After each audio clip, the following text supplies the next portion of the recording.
So total real എസ്റ്റേറ്റിൽ നമ്മൾ ദുബായിൽ ഇൻവെസ്റ്റ് ചെയ്യണോ, ഷാർജയിൽ ഇൻവെസ്റ്റ് ചെയ്യണോ, ഇനി അജ്മാൻ, റാസൽ ഖൈമ, ഫുജൈറ ഈ ഏരിയകളിൽ ഇൻവെസ്റ്റ് ചെയ്യണോ എന്നുള്ളത് കൺഫ്യൂഷൻ എല്ലാവർക്കും ഉള്ളതാണ്.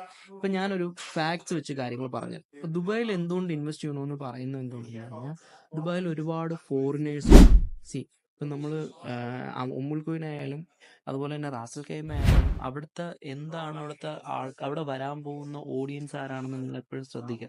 ഇപ്പം റാസൽ ഖൈമ വരാൻ പോകുന്നത് മറ്റേ കസീനോ വരുന്നതുകൊണ്ടുള്ള ഓഡിയൻസ് ആണ്. ഇനി അതേ കണക്ക് തന്നെ ഉമ്മുൽ ഖുവൈനിൽ വരാൻ പോകുന്നത് ടൂറിസത്തിനെ ബേസ് ചെയ്തിട്ടുള്ള ഓഡിയൻസ് ആയിരിക്കും വരാൻ പോകുന്നത്. ഇപ്പോൾ ദുബായിയെ സംബന്ധിച്ചിടത്തോളം ദുബായ് അതുപോലെ തന്നെ ഷാർജയും കൂടെ നമുക്ക് എടുക്കാം. ഷാർജയിൽ നോക്കി കഴിയുകയാണെന്നുണ്ടെങ്കിൽ ഷാർജയിൽ നമ്മൾ ദുബായിൽ വർക്ക് ചെയ്യുന്ന ആൾക്കാർ ദുബായിയുടെ റെന്റ് അഫോർഡ് ചെയ്യാൻ പറ്റാതെ ആകുമ്പോൾ ഷാർജയിൽ പോയി താമസിക്കുന്ന ആൾക്കാരാണ്. അപ്പം അതുപോലെ തന്നെ സ്റ്റിൽ ട്രാഫിക് അത്രയും ഇതാക്കി കിടന്ന് പോയി താമസിക്കുന്ന ആൾക്കാരാണ്. അതേസമയം അവിടെ ഫോറിനേഴ്സ് എന്ന് ഉദ്ദേശിക്കുന്നത് യൂറോപ്യൻസോ അങ്ങനെയുള്ള അധികം ഹൈ ക്ലാസ് ആയുള്ള ആൾക്കാർ അവിടെ പോയി താമസിക്കുക.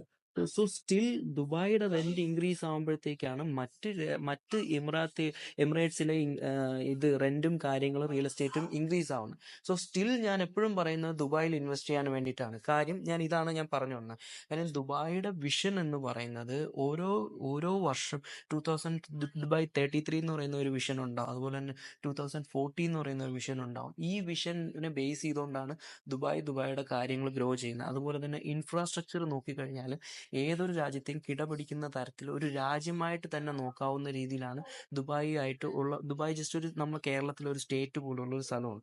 അപ്പം അതിൽ ഇത്രയും കാര്യങ്ങൾ ചെയ്യുന്നുണ്ടെന്ന് വെച്ചാൽ ഇൻഫ്രാസ്ട്രക്ചർ ആയാലും അതുപോലെ തന്നെ പല പല സ്കൂൾസിൻ്റെ കാര്യങ്ങളായാലും അതുപോലെ തന്നെ ലക്ഷറി ഹോട്ടൽസ് ആയാലും അങ്ങനെ പല കാര്യങ്ങളും ചെയ്യുന്നത് ദുബായിയുടെ ഒരു റൂളറിൻ്റെ വിഷൻ അനുസരിച്ചാണ് അത് ചെയ്യുന്നത്. സോ ഈ ദുബായിയുടെ ടൂറിസത്തിൻ്റെ വരുമാനവും അതുപോലെ തന്നെ റിയൽ എസ്റ്റേറ്റിൻ്റെ വരുമാനവും ഇതെല്ലാം കണ്ടുകൊണ്ടാണ് മറ്റ് എമിറേറ്റ്സുകളും ഇതേ കണക്ക് കോപ്പി ചെയ്യുന്നത്. സോ അപ്പോൾ അവിടെ ഇപ്പോൾ റൈറ്റ് ടൈമാണോ ഇൻവെസ്റ്റ് ചെയ്യുന്നതെന്ന് പറഞ്ഞു കഴിഞ്ഞാൽ ഞാൻ എപ്പോഴും പറയുന്നത് ഇൻഫ്രാസ്ട്രക്ചർ അവർ ബിൽഡ് ചെയ്യുന്നുണ്ടെന്നുണ്ടെങ്കിൽ ഈവൻ റാസൽ ഖൈമ ആയാലും ഷാർജ ആയാലും ഇൻഫ്രാസ്ട്രക്ചർ ബിൽഡ് ചെയ്താൽ മാത്രമേ എല്ലാ യൂറോപ്യൻസ് ആയാലും എല്ലാ റിയൽ എസ്റ്റേറ്റ് ഇൻവെസ്റ്റേഴ്സിനും അട്രാക്ട് ചെയ്യാൻ പറ്റുള്ളൂ.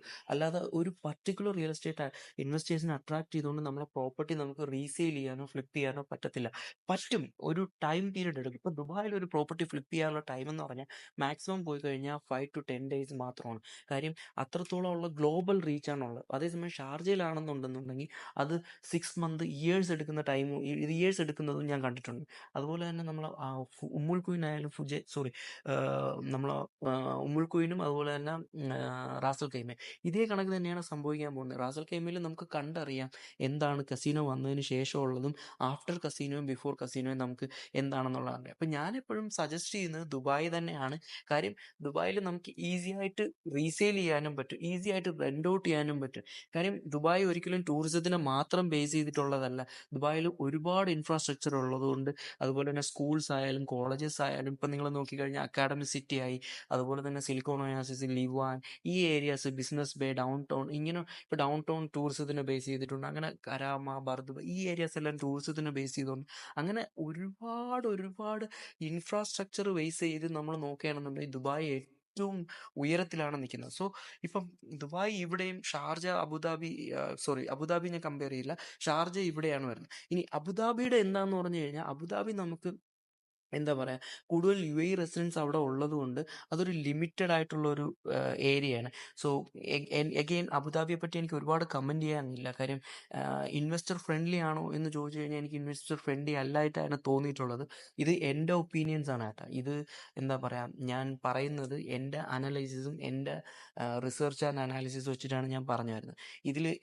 ഞാൻ എപ്പോഴും പ്രിഫർ ചെയ്യുന്നതും ഇൻവെസ്റ്റ് ചെയ്യാൻ സജസ്റ്റ് ചെയ്യുന്നതും ദുബായ് ആണ്. കാര്യം മോർ ഓഡിയൻസ് ഉണ്ട്, മോർ യൂറോപ്യൻസ് ഉണ്ട്, ഇൻവെസ്റ്റർ ഫ്രണ്ട്ലി ആണ്. അതുപോലെ തന്നെ മോർ കാര്യങ്ങൾ ചെയ്യാൻ പറ്റും, മോർ ബിസിനസ് സ്റ്റാർട്ട് ചെയ്യാൻ വേണ്ടിയിട്ടുള്ള ഓപ്പർച്യൂണിറ്റീസ് ഉണ്ട്. അങ്ങനെ ഒരുപാട് ഓപ്പർച്യൂണിറ്റീസ് ഉള്ളത് കൊണ്ട് അത് ഈ ഓപ്പർച്യൂണിറ്റീസ് വരുമ്പോഴത്തേക്ക് അതേ കണക്ക് തന്നെ പോപ്പുലേഷൻസ് ഇൻക്രീസ് ആവും. പോപ്പുലേഷൻ ഇൻക്രീസ് ആവുന്നതിനനുസരിച്ച് എന്താവും, ഡെവലപ്മെന്റ്സ് ഇഷ്ടംപോലെ ആവശ്യം വരും. സോ ഇതാണ് ദുബായ് ഞാൻ എപ്പോഴും കണ്ടിട്ടുള്ളത്. ഓക്കെ, ഇനി ഇങ്ങനെയുള്ള കാര്യങ്ങൾ ഉള്ളതുകൊണ്ടാണ് ദുബായിൽ ഞാൻ എപ്പോഴും സജസ്റ്റ് ചെയ്യുന്നത് ദുബായിൽ ഇൻവെസ്റ്റ് ചെയ്യാൻ വേണ്ടിയിട്ട്.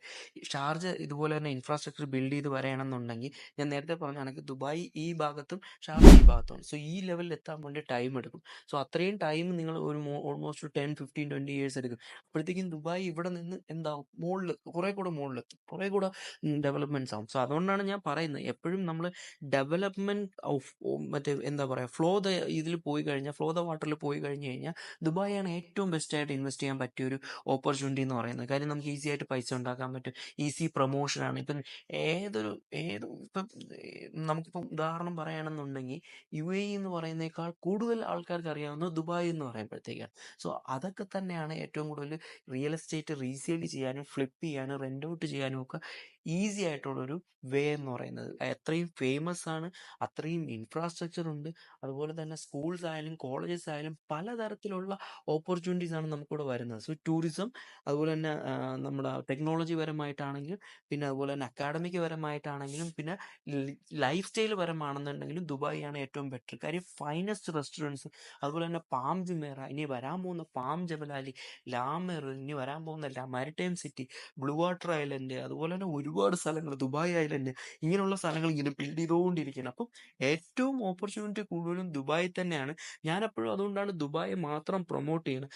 എനിക്ക് ഷാർജയിൽ ഇൻവെസ്റ്റ് ചെയ്തിട്ട് ആൾക്കാർ അതിൽ പൈസ കൊണ്ട് കളഞ്ഞ് അതിൽ പിന്നെ ടൈം ഒരു 5 വർഷത്തിന് 6 വർഷത്തോളം ആ പൈസ പിന്നെ വേറെ എങ്ങോട്ടും ഇൻവെസ്റ്റ് ചെയ്യാൻ പറ്റാതെ ആവാതിരിക്കാൻ വേണ്ടിയിട്ടാണ് ഞാൻ എപ്പോഴും ദുബായ് സജസ്റ്റ് ചെയ്യുന്നത്. ഇതെൻ്റെ റിസർച്ച് ആൻഡ് അനാലിസിസ് ആണ്. ഞാൻ എപ്പോഴും എപ്പോഴും പറയുന്നു, ഇതെൻ്റെ റിസർച്ച് ആൻഡ് അനാലിസിസ് ആണ്.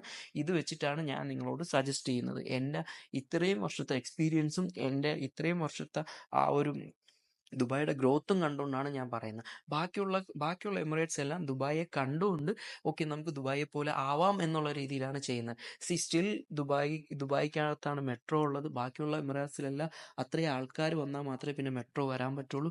അതേ കണക്ക് തന്നെ, അല്ലാതെ ചുമ്മാ മീൻസ് ആൾക്കാരില്ലാതെ മെട്രോ ഓടിച്ചിട്ട് നഷ്ടത്തിലല്ലേ ആവുള്ളൂ. അപ്പോൾ അതേ കണക്ക് തന്നെ ഇതൊക്കെയുള്ള ഇൻഫ്രാസ്ട്രക്ചർ വെച്ചിട്ടാണ് ദുബായിൽ ഇൻവെസ്റ്റ് ചെയ്യാൻ വേണ്ടിയിട്ട് ഞാൻ എപ്പോഴും നിങ്ങളെ സജസ്റ്റ് ചെയ്യുന്നത്. ഇനി അതേ കണക്ക് തന്നെ ഇനി ഫ്യൂച്ചർ എന്താണെന്നുള്ളത്, ഇനി ടോട്ടൽ എമിറേറ്റ്സ് വെച്ചിട്ടുള്ള ഒരു ട്രെയിൻ വരാനുണ്ട്, ടോട്ടൽ എമിറേറ്റ്സ് കണക്ട് ചെയ്തിട്ടുള്ള ഒരു ട്രെയിൻ വരാനുണ്ട്.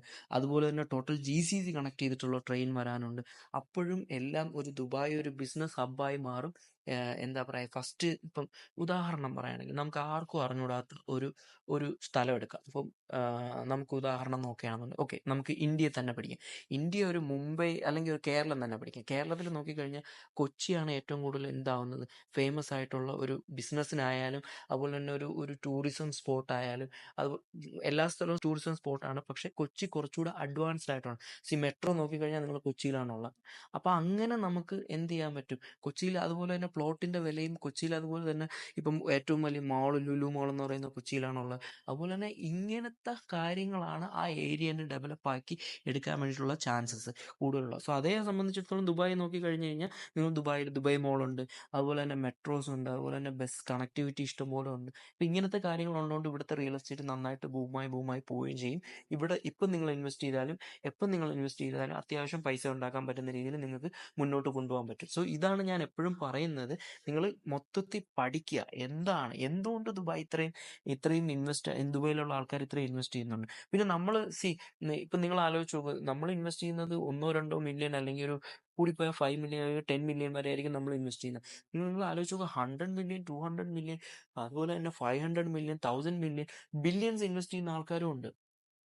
പക്ഷെ നമ്മളവരെ കാണുന്നില്ല. ബട്ട് ഇപ്പം നിങ്ങൾ പാം ജബലാലി നോക്കിക്കഴിഞ്ഞാൽ 200 മില്യൺ ഇൻവെസ്റ്റ് ചെയ്യുന്നുണ്ട്. ഇപ്പോൾ ഒരു ഡെവലപ്മെന്റ് നോക്കിക്കഴിഞ്ഞ് കഴിഞ്ഞാൽ, ഒരു ഹ്യൂജ് ഡെവലപ്മെന്റ്സ് നോക്കിക്കഴിഞ്ഞ് കഴിഞ്ഞാൽ അതൊരു 250 മില്യൺ ഇൻവെസ്റ്റ് ചെയ്യുന്നുണ്ട്. ഇനി ഒരു കമ്മ്യൂണിറ്റി ബിൽഡ് ചെയ്യണം നോക്കിക്കഴിഞ്ഞാൽ 1000 ബില്യൺസ് ഇൻവെസ്റ്റ് ചെയ്യുന്ന ആൾക്കാരുണ്ട്. സോ 1 ബില്യൺ ഇൻവെസ്റ്റ് ചെയ്യുന്ന ആൾക്കാരുണ്ട്. സോ അങ്ങനെ ഓരോന്നോരോന്ന് നിങ്ങൾ നോക്കുകയാണെന്നുണ്ടെങ്കിൽ ഇത്രയും ഇൻവെസ്റ്റ്മെന്റ് ചെയ്ത് അതിനെ ഗ്രോത്ത് ആക്കി എടുക്കാനുള്ള കപ്പാസിറ്റി ഉള്ള ഒരു സ്ഥലമാണ് ദുബായ് എന്ന് പറയുന്നത്. സോ അതുകൊണ്ടാണ് ഞാൻ എപ്പോഴും ദുബായിയെ സജസ്റ്റ് ചെയ്യുന്നത്.